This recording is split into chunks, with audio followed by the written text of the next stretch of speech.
नमस्कार मित्रों। नूपुर शर्मा तो एक बहाना है। इनके मन में कुछ और ही चल रहा है और यह चलना कोई आज का नहीं है, 712 ईस्वी से चल रहा है। इस चलते रहने का ही परिणाम 1947 के रूप में आया, जब भारत भूमि का विभाजन हो गया। लेकिन इनका मन तब भी नहीं भरा। इनका लक्ष्य क्या है, अब ये बात छुपी नहीं है।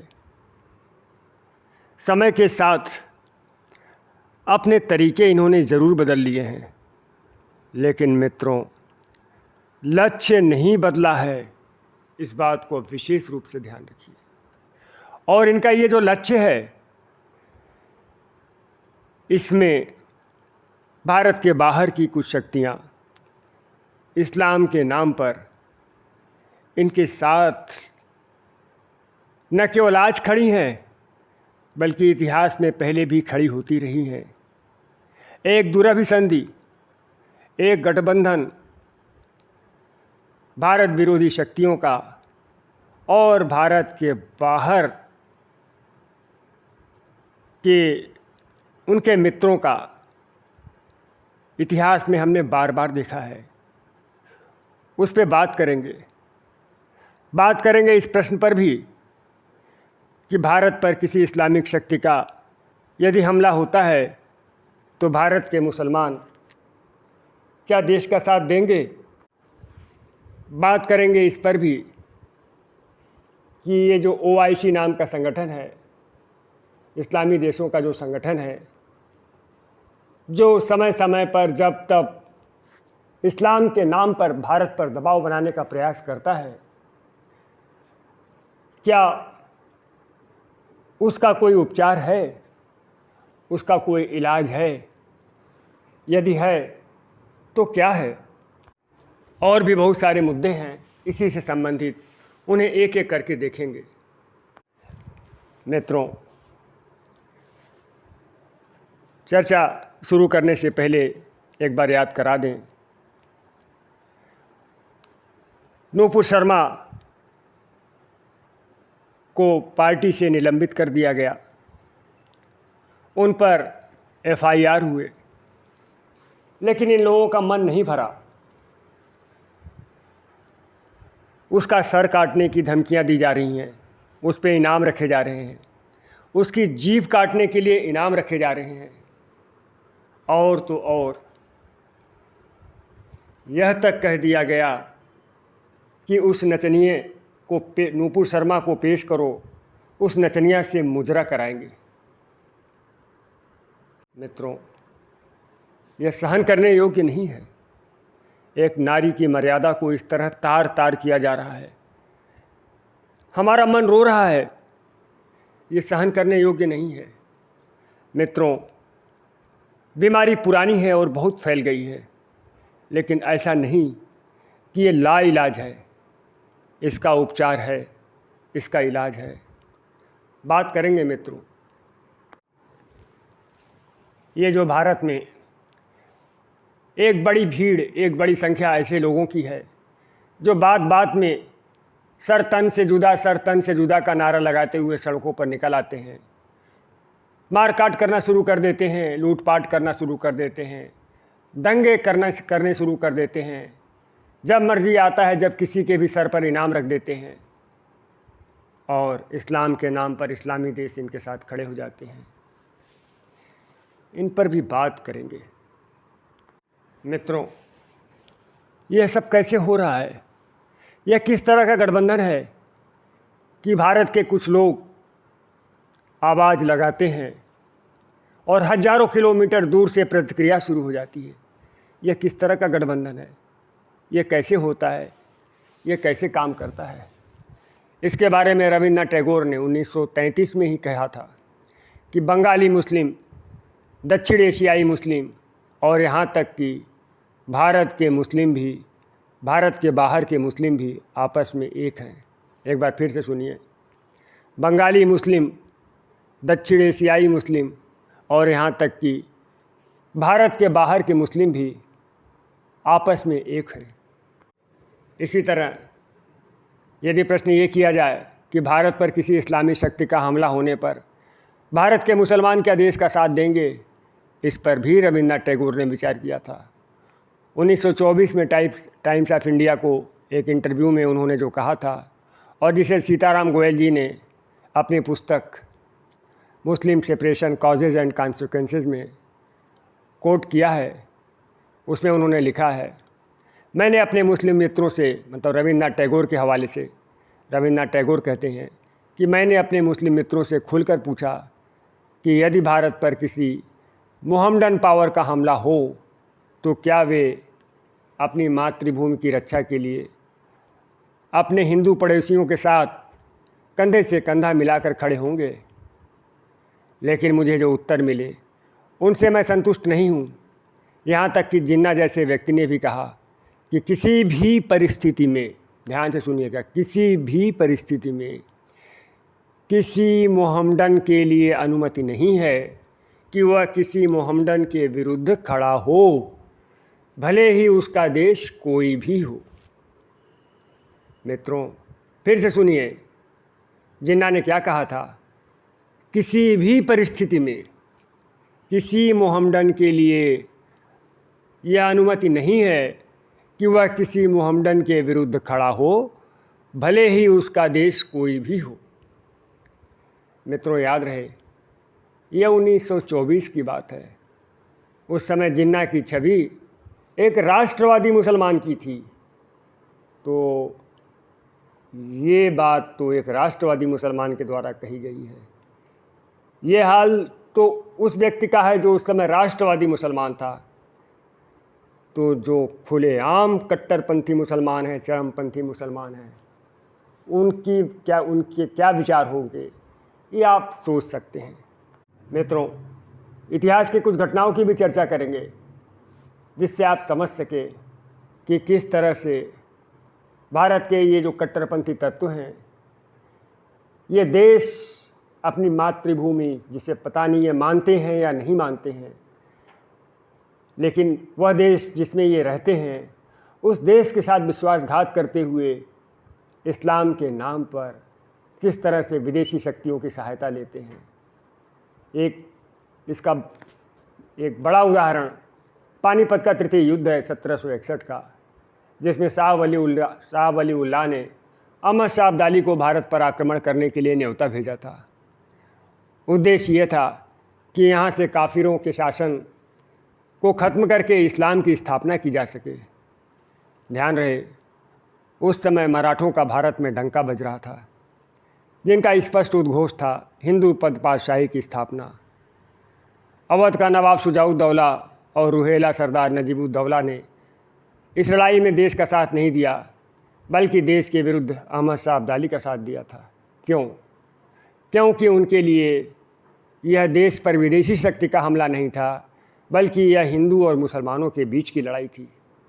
तो स्पष्ट रूप से उन्हें किसके साथ खड़ा होना था? मुसलमान के साथ खड़ा होना था। तो भारत की मुस्लिम शक्तियाँ किसके साथ खड़ी हुई? अहमद शाह अब्दाली के साथ खड़ी हुई, क्योंकि अहमद शाह अब्दाली मुसलमान था। उन्हें देश से मतलब नहीं था, उन्हें मुसलमान से मतलब था, उन्हें इस्लाम से मतलब था।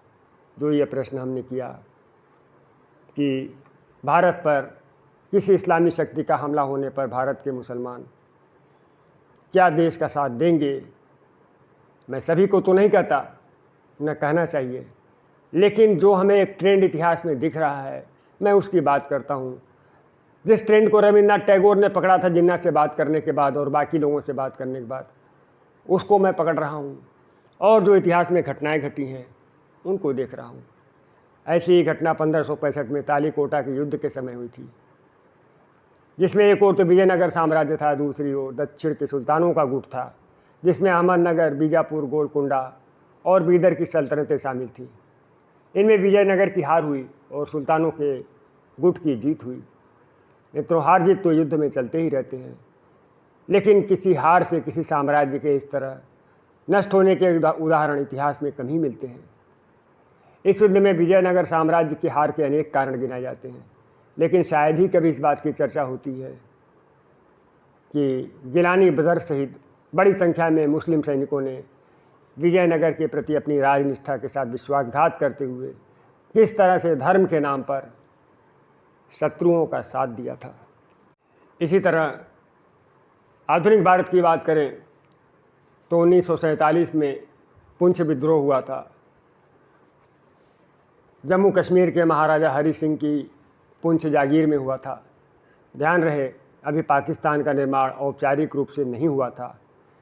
इसका निर्णय तो हो चुका था लेकिन निर्माण नहीं हुआ था। अगस्त 1947 के आखिर में इस विद्रोह का नेता मोहम्मद इब्राहिम खां लाहौर भाग गया। ये वास्तव में पाकिस्तान द्वारा कश्मीर पर आक्रमण की पूर्व पीठिका थी।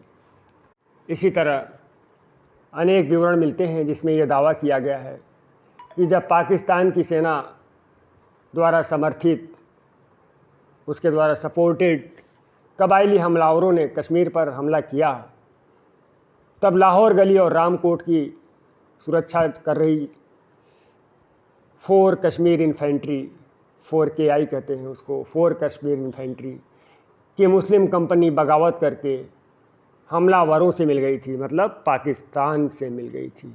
सेना किसकी थी? भारत की थी। और साथ किसका दिया? पाकिस्तान का दिया। इसी तरह डोमेल के मुस्लिम सैनिक भी दुश्मनों से मिल गए थे, मतलब कि पाकिस्तान से मिल गए थे। इतना ही नहीं, इन लोगों ने हमलावरों को महाराज की आर्मी की ट्रुप्स की डिप्लॉयमेंट और उनकी पोजीशंस के संबंध में भी महत्वपूर्ण जानकारियाँ उपलब्ध करा दी थी। हाल की बात करें तो कुछ ही दिन हुए जब फारूक अब्दुल्ला जी, याद है ना आपको, उन्होंने क्या कहा था, उनकी बात को एक बार ताज़ा कीजिए, भूल गए हों तो दिमाग में ताज़ा कीजिए, याद आ रहा है कि नहीं आ रहा है। क्या कहा था उन्होंने कहा था कि चीन के सहयोग से जम्मू कश्मीर में अनुच्छेद 370 की पुनर्बहाली, ये बात कही थी उन्होंने। तो ये फारूक अब्दुल्ला का बयान है, बहुत पुरानी बात नहीं, गूगल करेंगे तो आपको मिल भी सकता है, मिल जाएगा ही, जिसमें उन्होंने चीन के सहयोग से जम्मू कश्मीर में अनुच्छेद 370 को फिर से बहाल करने की बात कही थी। एक बार फिर थोड़ा पीछे लौटते हैं। पटेल साहब के भाषण आपने बहुत सुने होंगे। उसमें 3 जनवरी 1948 को कोलकाता में उनका दिया गया एक भाषण है, बहुत ही चर्चित है। उसमें उसके कुछ अंश में सुनाता हूँ आपको। उन्होंने कहा था, हिंदुस्तान में 3-4 करोड़ मुसलमान पड़े हैं, ये कोई ऐतराज़ की बात नहीं है, लेकिन बात यह है कि हिंदुस्तान में जो मुसलमान पड़े हैं वो मुसलमान में काफ़ी लोगों ने, ज़्यादातर लोगों ने पाकिस्तान बनाने में साथ दिया।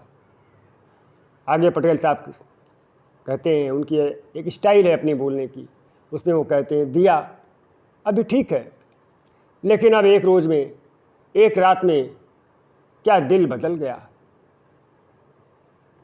वो मुझे समझ में नहीं आता कैसा बदल गया, कि एक रोज़ में दिल सबका कैसे बदल गया। कहते हैं कि हम वफ़ादार हैं, तो हमारी वफ़ादारी पर शंका क्यों की जाती है, आपको सस्पिशन क्यों आता है, तो हम कहते हैं कि हमको क्यों बोलते हो, आपके दिल को पूछो, भीतर पूछो। मित्रों, एक बार फिर विषय पर लौटते हैं। रविन्द्रनाथ टैगोर का कथन याद कराते हैं, जिसमें उन्होंने कहा था कि भारत के भीतर के मुसलमान और भारत के बाहर के मुसलमान ये आपस में एक हैं। अब ज़रा अरब देशों को देखिए, हंसी आती है।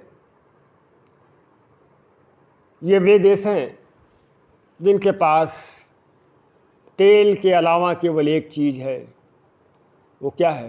इस्लाम। उनके पास तेल के अलावा केवल एक चीज़ है, इस्लाम। इसके अलावा वे शून्य बटे सन्नाटा हैं। लेकिन धमकी किसे देते हैं? भारत को देते हैं।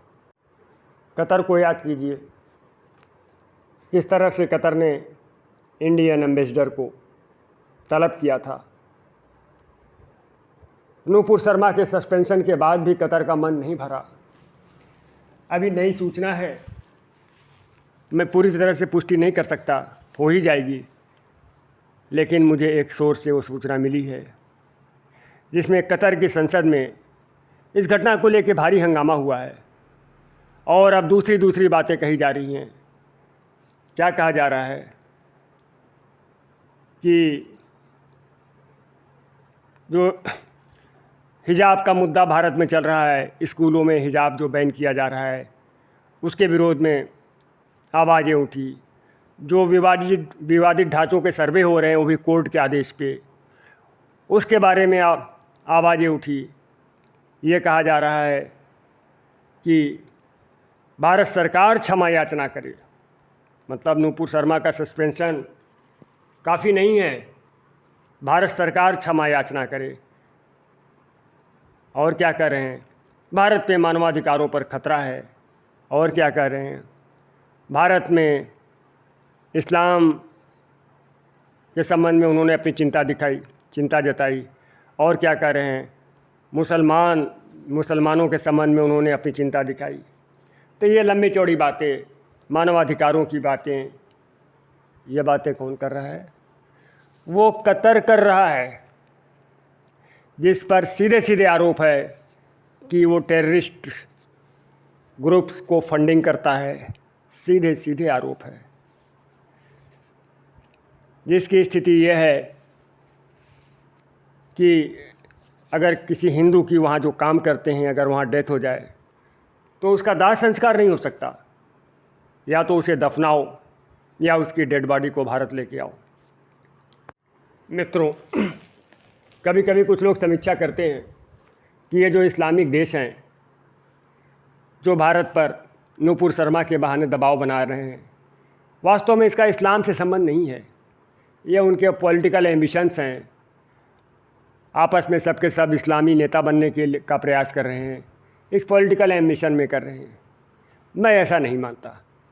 मैं क्यों नहीं मानता ऐसा? क्योंकि मैं पूरे इतिहास को देखता हूँ। किसी बात को समझने के लिए, किसी बीमारी को समझने के लिए उसकी हिस्ट्री समझनी पड़ती है। इन देशों का मैं इतिहास समझता हूँ, वो पढ़ा है मैंने, वो जानता हूँ मैं। जी नहीं, ये पॉलिटिकल मुद्दा नहीं है, इस्लाम कोई बहाना नहीं है।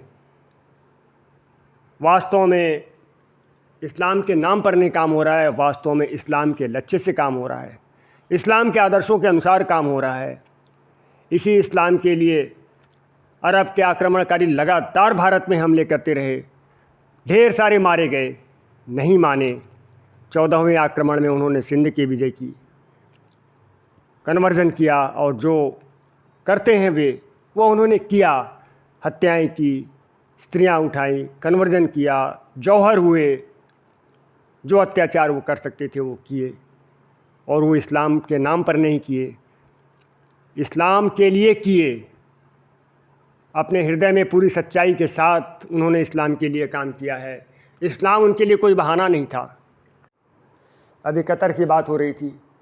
मित्रों, ये वही देश है जिसने उस मकबूल फ़िदा हुसैन को अपने यहाँ नागरिकता दी थी, जिसने हिंदू देवियों के नग्न चित्र बनाए थे। भारत से भागा वो व्यक्ति, और कतर ने उसे अपने यहाँ शरण दी और नागरिकता दी। ये वही कतर है। ये बात करता है कि धर्मों का सम्मान होना चाहिए, ये बात करता है। और ये जो तुर्की है, जो कभी द ग्रेट ऑटोमन एम्पायर हुआ करता था, बहुत ही बड़ा साम्राज्य था कभी, तब पूर्वी यूरोप का बहुत बड़ा हिस्सा उसके कब्जे में था। उस समय वहाँ के ईसाइयों का क्या हाल किया था उसने, कितना कत्लेआम किया, कितना कन्वर्जन किया, कितना मानवता को शर्मसार किया। ये लोग भारत को आईना दिखाते हैं। और सऊदी अरब, मक्का में कोई गैर मुस्लिम व्यक्ति जा नहीं सकता। वो भारत से बात करते हैं कि भारत में ऐसा हो रहा है, भारत में वैसा हो रहा है। भारत में जहाँ मुसलमान आराम से रह रहे हैं, विशेषाधिकारों के साथ रह रहे हैं, उनके लिए ये बातें करता है, और अपने यहाँ गैर मुस्लिमों के साथ क्या व्यवहार करता है। खैर, अब प्रश्न ये है कि इसका हल क्या है। देखिए, वास्तव में ये जो समस्या चल रही है, इस समस्या का कारण क्या है? देश के भीतर बैठे भीतर घातिए और देश के बाहर बैठे शत्रु, देश के शत्रु, ये है। इन दोनों से हम कैसे निपट सकते हैं? मित्रों, देश के भीतर की बात करें तो पहला पॉइंट ये है, भारत की डेमोग्राफी को ठीक करनी पड़ेगी। ये बदलती हुई डेमोग्राफी इस समस्या की जड़ में है। इस डेमोग्राफी को ठीक करने के लिए मैंने एक बार नहीं कई बार कहा है कि स्पेशल पॉपुलेशन एक्ट लाइए। वो एक्ट कैसे आएगा, क्या उसके कानूनी आधार हो सकते हैं, उस पर हमने चर्चा किया है। आप कहेंगे तो आगे भी कर सकते हैं। दूसरा चीज़ ये है कि जो अल्पसंख्यकवाद है वह पूरी तरह से बंद हो।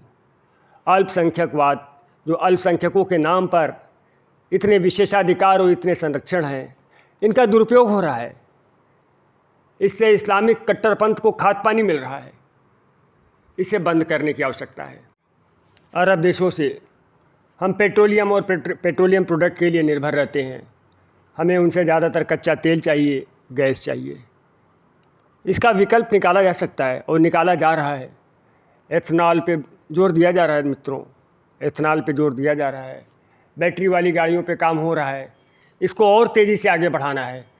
हम यदि अपने देश की विदेश नीति और आंतरिक नीति को स्वतंत्र करना चाहते हैं, यदि हम नहीं चाहते कि किसी देश का इसमें कोई दखल हो, विशेष करके अरब का यदि दखल हो, तो हमें पेट्रोलियम पर आत्मनिर्भरता करनी ही पड़ेगी। पेट्रोलियम के विकल्प निकालने ही पड़ेंगे।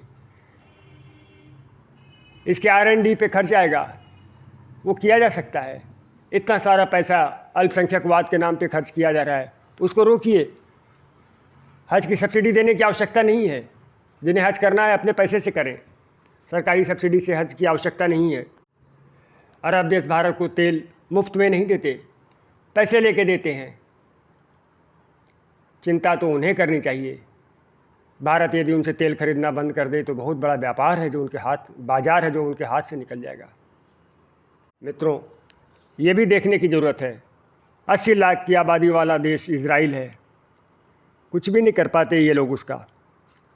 पूरी तरह से वो इन्हें घुटनों पे टिका के रखता है। चीन है, उइगर मुसलमानों पर जितना चाहे उतना अत्याचार करता है। इन अरब देशों की चू नहीं निकलती और भारत को जब चाहे जब आंखें दिखाते हैं। क्यों? क्योंकि भारत की पॉलिसी थोड़ी सॉफ्ट है। भारत उस तरह से काम नहीं कर पाता, थोड़े से मानवता का ध्यान रखता है। इसलिए ना अरब देशों को भी भारत से बहुत सारी चीज़ें चाहिए, बहुत सारे खाद्य पदार्थ चाहिए। उनका काम नहीं चल सकता। याद कीजिए, अभी मैंने चर्चा करी थी, उनके पास तेल के अलावा केवल एक चीज़ है, इस्लाम। फिर क्या करेंगे वे? तेल वे पी नहीं सकते। सरसों का तेल या सोयाबीन का तेल होता तो एक बार थोड़ा बहुत पी भी लेते, लेकिन ये ज़मीन से निकलने वाला जो क्रूड ऑयल होता है उसे तो शायद ही वे पी पाएँ। अभी हाल में तुर्की ने भारत का गेहूँ वापस किया, बहाना रूबेला वायरस का बनाया। ये तो बहाना है। असली चीज़ वही है, उनकी इस्लाम की बीमारी, भारत पर दबाव बनाने की जो प्रवृत्ति है। ऐसे तो ये कृतघ्न लोग हैं। जब पूरी दुनिया में गेहूं की किल्लत मची हुई है, भारत कितने ही देशों को मना करके टर्की को गेहूं भेज रहा, भारत ने भेजा, और ये उसे वापस करके अपनी नाक दिखा रहे हैं, अपना इस्लाम दिखा रहे हैं। खलीफत का भूत सवार है इनके ऊपर। ये भूत तो उतारने का समय आ गया है। प्रकृति ने भारत को बड़े प्यार से बनाया है, बड़ी कृपा है प्रकृति की भारत पर। भारत का काम पूरी दुनिया के बिना चल सकता है। जी हाँ, मैं बहुत ही समझदारी से बोल रहा हूँ, बहुत ही सोच के बोल रहा हूँ। पूरी दुनिया के बिना भारत का काम चल सकता है। भारत में वह सब कुछ है जो अच्छे जीवन के लिए चाहिए। पूरी दुनिया के बिना भारत का काम चल सकता है। कैसे चल सकता है इस पर अलग से बात करेंगे, क्योंकि वीडियो लंबा हो रहा है। लेकिन दुनिया के बहुत कम देश हैं जिनका काम भारत के बिना चल सकता है। तो इस तरह से अरब देश भारत को आंखें न दिखाएं। अगली चीज़ ये है, सुरक्षा के क्षेत्र में हमें बहुत ही मजबूत होना पड़ेगा। वेपन्स के क्षेत्र में हमें बहुत ही मजबूत होना पड़ेगा। और इसका जो मंत्र है आत्मनिर्भर भारत, आत्मनिर्भर भारत का जो नारा चल रहा है, हमें एनर्जी के क्षेत्र में भी वही करना है, आत्मनिर्भर भारत। तेल पर हमें निर्भरता, अरब की निर्भरता जो है, अरब पर हमारी जो निर्भरता है वो जितनी जल्द हो सके उतनी जल्द हमें कम करनी है, और हो सके तो तेल पर निर्भरता हमें पूरी तरह से समाप्त करनी है। यह ब्लैकमेलिंग हमें रोकना ही है। इसी तरह से सुरक्षा के क्षेत्र में भी जो रक्षा खरीद होती है, हथियार होते हैं, इन पर भी हमें पूरी तरह से आत्मनिर्भरता की आवश्यकता है। मित्रों, ये कोई मुश्किल नहीं है। 2 काम करने हैं। एक, अल्पसंख्यकवाद पर होने वाला पूरा पैसा रोक लिया जाए, पूरा पैसा रोक लिया जाए। दूसरा, ये जो भारत में घुसपैठिए बैठे हुए हैं, रोहिंग्या और बांग्लादेशी मुस्लिम घुसपैठिए, इन्हें देश से बाहर खदेड़ा जाए। ये हमारे संसाधनों पर बोझ बने बैठे हैं। ये 2 काम करने से ही इतने अधिक संसाधन बचेंगे कि उनसे ये जो चुनौतियों के कारण जो हमारे सामने समस्या आ रही है पूरी की पूरी हल हो सकती हैं। हम इस पैसे का उपयोग करके अल्टरनेटिव एनर्जी सोर्सेज भी डेवलप कर सकते हैं। इस पैसे का उपयोग करके हथियारों के क्षेत्र में आत्मनिर्भर होने के लिए भी काम कर सकते हैं। इतना ही नहीं, अरब देश यदि अपने यहाँ काम करने वाले, विशेषकर भारत के हिंदुओं से उनको बहुत आपत्ति है, उन्हें भी लौटाते हैं तो उनकी भी व्यवस्था इस देश में हो सकती है। इतना भी मुश्किल नहीं है। लेकिन हम ब्लैकमेल नहीं होना चाहते। कोई हमारे आंतरिक मामलों में हस्तक्षेप करे, हमें ब्लैकमेल करे, हमें नीचा दिखाए, ये हमारे स्वाभिमान पर चोट है, ये हमें सहन नहीं होता। मित्रों, ये कोई मुश्किल नहीं है। भारत में बहुत पोटेंशियल है। भारत 1 अरब 40 करोड़ लोगों को पाल रहा है। कुछ लाख लोग और भी पल सकते हैं। ये कोई बहुत मुश्किल नहीं है। लेकिन दिक्कत तो अरब को होगी, जिनकी अर्थव्यवस्था की रीढ़ की हड्डी ये लोग बने हुए हैं, जिनके मेहनत से, जिनके पसीने से ये देश प्रगति कर रहे हैं। वे हट जाएंगे तो उन्हें बहुत मुश्किल होने वाली है। भारत को कोई बहुत मुश्किल नहीं होने वाली है, ये अच्छी तरह से समझ लें। अब सबसे महत्वपूर्ण पॉइंट मित्रों, ये जो OIC है ना, जो बार बार मीटिंग्स करके भारत के विरुद्ध प्रस्ताव पारित करता रहता है, कभी कश्मीर मामले में, कभी किसी मामले में, जो बार बार इसके ऊपर इस्लाम का भूत सवार रहता है ना, इस भूत को उतारने के लिए एक दूसरा भूत खड़ा करना पड़ेगा। इसे इसी की भाषा में ही समझाना पड़ेगा। जिस तरह से इन्होंने इस्लामी देशों का संगठन बनाया है, इसी तरह से दुनिया भर के देशों को मिल करके एक एंटी इस्लामिक फ्रंट बनाना चाहिए। मेरी बात को ध्यान से सुनिए, एक एंटी इस्लामिक फ्रंट बनाना चाहिए। वो कैसे होगा? बिल्कुल इनकी तरह, जैसे ये काम कर रहे हैं वैसे ही इनके साथ काम करने की आवश्यकता है। एक एंटी इस्लामिक फ्रंट बनाना पड़ेगा। वो भी इसी तरह मीटिंग्स करें जैसे ये मीटिंग्स करते हैं, वो भी इसी तरह से मीटिंग्स करें, प्रस्ताव पारित करें। जो इस्लाम के नाम पर ये काम करते हैं उन प्रस्तावों का खंडन करे, निंदा करे, उन प्रस्तावों की निंदा करे, उनका प्रतिकार करे और अपने प्रस्ताव पारित करे।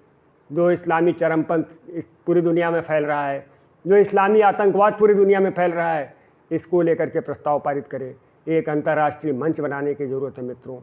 दुनिया के बहुत से देश इस समय इस्लामी चरमपंथ से बहुत परेशान हैं, इस्लामी हिंसा से बहुत परेशान हैं। उन्हें एक झंडे तले आना पड़ेगा। जब मर्जी हो रहा है तब ये जो OIC है, किसी भी देश के आंतरिक मामलों में जो टांग अड़ाता है, उसकी इस प्रवृत्ति को अब रोकना पड़ेगा। मित्रों, ज़रा आप सोचिए तो सही, दुनिया में मुसलमानों से भी अधिक ईसाई धर्म के मानने वाले अनुयायी हैं। लेकिन क्या इस तरह का कोई उनका ऑर्गेनाइजेशन है? क्या कोई जिस तरह से OIC काम करता है इस्लाम के नाम पर, क्या ईसाइयों का कोई संगठन है?